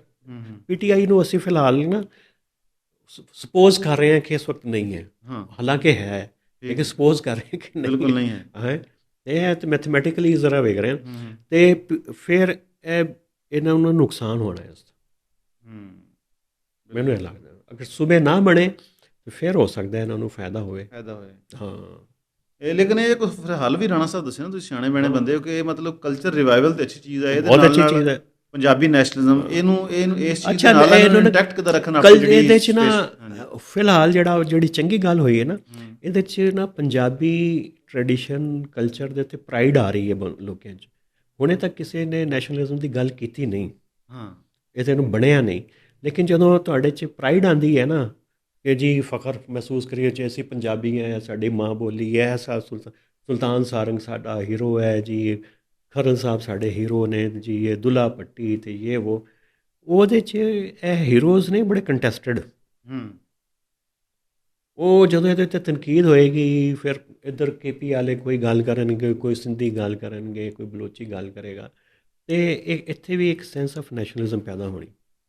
ਠੀਕ। ਉਹ ਸ਼ਾਇਦ ਜਿਹੜਾ ਹੈ ਨਾ ਥੋੜ੍ਹਾ ਜਿਹਾ ਕੋਈ ਕ੍ਰਿਟੀਕਲ ਬਣ ਜਾਵੇ। ਮੈਨੂੰ ਫਿਲਹਾਲ ਤਾਂ ਨਹੀਂ ਲੱਗਦਾ ਕਿ ਬਹੁਤ ਜ਼ਿਆਦਾ ਹੀ ਹੋਏਗਾ, ਲੇਕਿਨ ਚੂੰਕਿ ਸਾਡੇ ਮੁਲਕ ਵਿੱਚ ਡੈਮੋਕ੍ਰੇਸੀ ਤਾਂ ਹੈ ਕੋਈ ਨਹੀਂ, ਤੁਹਾਨੂੰ ਪਤਾ ਨਾ, ਕਿ ਚਲੋ ਮਾਮਲਾਤ ਬਹਿ ਕੇ ਅੱਗੇ ਪਿੱਛੇ ਹੋ ਜਾਣ। ਉਹਨਾਂ 'ਚ ਸਾਡੀ, ਤੁਹਾਨੂੰ ਪਤਾ ਚੋਈ ਸਾਹਿਬ, ਇਹ ਪੂਰਾ ਜਦੋਂ ਈਸਟ ਪਾਕਿਸਤਾਨ ਸੀ, ਇੱਧਰ ਜਿਹੜੀ ਵੱਡੀ ਪਾਰਟੀਆਂ ਸਨ ਨਾ, ਇਹ ਲੈਫਟ ਦੀਆਂ, ਉਹ ਉੱਧਰ ਦੀਆਂ ਇੱਧਰ ਦੀਆਂ ਸਾਰੀ ਇਕੱਠੀਆਂ ਸਨ। ਉਹਦੇ 'ਚ ਕਿੰਨੀ ਖੂਬਸੂਰਤ ਗੱਲ ਸੀ ਕਿ ਜਿਹੜੀ ਨੈਬ ਸੀ ਉਹਦੇ 'ਚ ਬਲੋਚੀ ਸਨ, ਉਹਦੇ 'ਚ ਬਾਚਾ ਖਾਨ ਸਾਹਿਬ ਸਨ, ਉਹਦੇ 'ਚ ਮੌਲਾਨਾ ਭਾਸ਼ਾਨੀ ਸਨ, ਬਿਲਕੁਲ ਇਸ ਤਰ੍ਹਾਂ ਹੀ। ਹਾਂ, ਅਤੇ ਸਿੰਧੀ ਵੀ ਸਨ। ਉਹ ਲੈਫਟ ਜੋੜਦਾ ਸੀ ਪਾਕਿਸਤਾਨ ਨੂੰ ਨਾ, ਉਹ ਨੈਸ਼ਨਲਿਜ਼ਮ ਸੀ ਹੋਰ ਤਰੀਕੇ ਦਾ। ਬਿਲਕੁਲ। ਹੁਣ ਜਿਹੜਾ ਹੈ ਨਾ ਬੜਾ ਡੇਂਜਰਸ ਹੋ ਸਕਦਾ ਹੈ। ਡੇਂਜਰਸ ਹੈ ਕਿ ਡਿਵੀਜ਼ਨ ਰਹੇਗੀ, ਇਹ ਨਹੀਂ ਹੋ ਸਕਦਾ ਹੈ ਕਿ ਲੜਦੇ ਰਹਾਂਗੇ ਜੀ, ਅਸੀਂ ਪੰਜਾਬੀ, ਉਹ ਕਹਿਣਗੇ ਅਸੀਂ ਪਠਾਨ, ਉਹ ਕਹਿਣਗੇ ਅਸੀਂ ਸਿੰਧੀ ਤੇ ਬਣੇ। ਇਹ ਮੈਨੂੰ ਥੋੜ੍ਹਾ ਜਿਹਾ ਖਤਰਾ ਮਹਿਸੂਸ ਹੋ ਰਿਹਾ।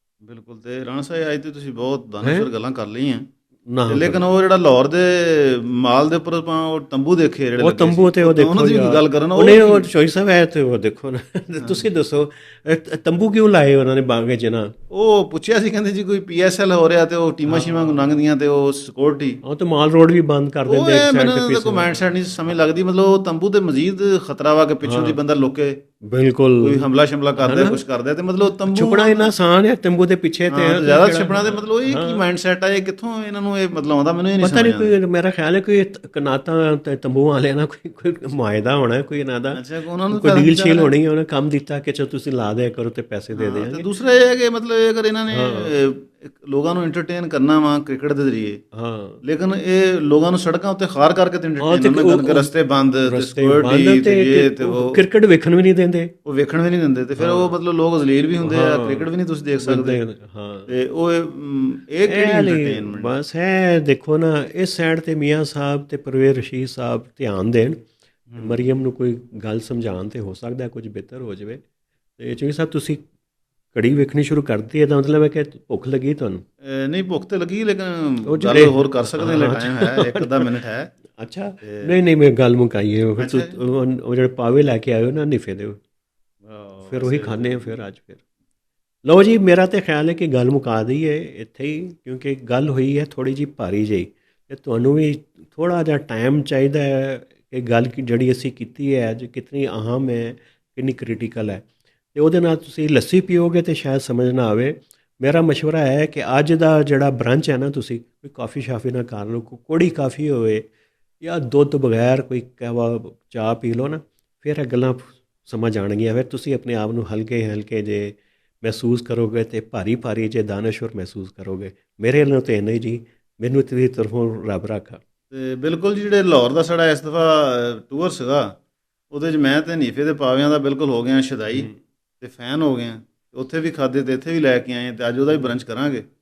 ਤੇ ਬਾਹਰੋਂ ਇਸਲਾਮਾਬਾਦ ਇਸ ਤਰ੍ਹਾਂ ਦੇ ਪਾਵੇ ਤਾਂ ਨਹੀਂ ਲੱਭਦੇ, ਬਾਕੀ ਮਹਿਫਲਾਂ ਤੇ ਦੋਸਤ ਇੱਥੇ ਹਰ ਚੀਜ਼ ਹੈ ਨੇ, ਲੇਕਿਨ ਇਸ ਤਰ੍ਹਾਂ ਦੀਆਂ ਚੀਜ਼ਾਂ ਨਹੀਂ ਲੱਭਦੀਆਂ। ਤੇ ਲਾਹੌਰ ਵੀ ਯਾਦ ਆਏਗਾ, ਤੇ ਫਿਰ ਜਾਵਾਂਗੇ ਲਾਹੌਰ, ਤੇ ਫਿਰ ਗੱਲਾਂ ਕਰਾਂਗੇ ਜੀ। ਰੱਬ ਰੱਖ। ਵਾਹ ਜੀ ਵਾਹ, ਰੱਬ ਰੱਖ।